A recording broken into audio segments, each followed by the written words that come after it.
A year after it wrapped up, Chuck Lorre candidly shares why Young Sheldon was easily ordered by CBS. Premiering in 2017, 2 years before The Big Bang Theory ended, the prequel is the franchise's first attempt to expand. Inspired by Sheldon's many stories about his childhood, not to mention the semi-regular appearance of his mother, Mary, Young Sheldon introduced viewers to the full Cooper family. Despite its success, it's no secret that the Big Bang Theory universe is often criticized for its storytelling quality and brand of comedy, posing questions why it continues to be backed up by CBS. Lorre gets candid about the real reason why Young Sheldon was quickly greenlit, despite the divisive nature of The Big Bang Theory at Banff World Media Festival, via THR. The producer points out that, ultimately, it all boils down to whether a show is going to be profitable for the network. Read his full quote below. Why greenlighting?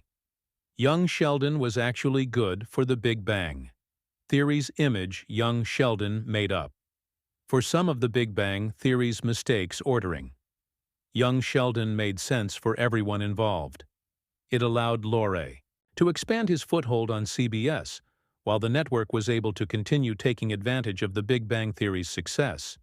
However, it's also no secret that the franchise has many naysayers, with some questioning why it is still alive despite its poor storytelling quality, not to mention divisive humor. Admittedly, The Big Bang Theory's brand of comedy was problematic, especially in its earliest years. That said, Lorre and his writers seem to have learned their lesson and refined their craft in Young Sheldon. Unlike its parent series, the prequel was a single-camera show, which means that it didn't have a laugh track. This allowed Young Sheldon to become more of a family dramedy than a straight-up comedy. By the time it ended in 2019, it barely had any narrative threads with The Big Bang Theory, as it fully outgrew its original premise as Sheldon's origin story. In fact, there was a prominent argument that it could have been better if it totally severed ties with the nerd-centric sitcom, so Young Sheldon wasn't forced to kill the Cooper family patriarch, George. Our take on The Big Bang Theory. Franchise's continued popularity. The Big Bang Theory franchise lives on.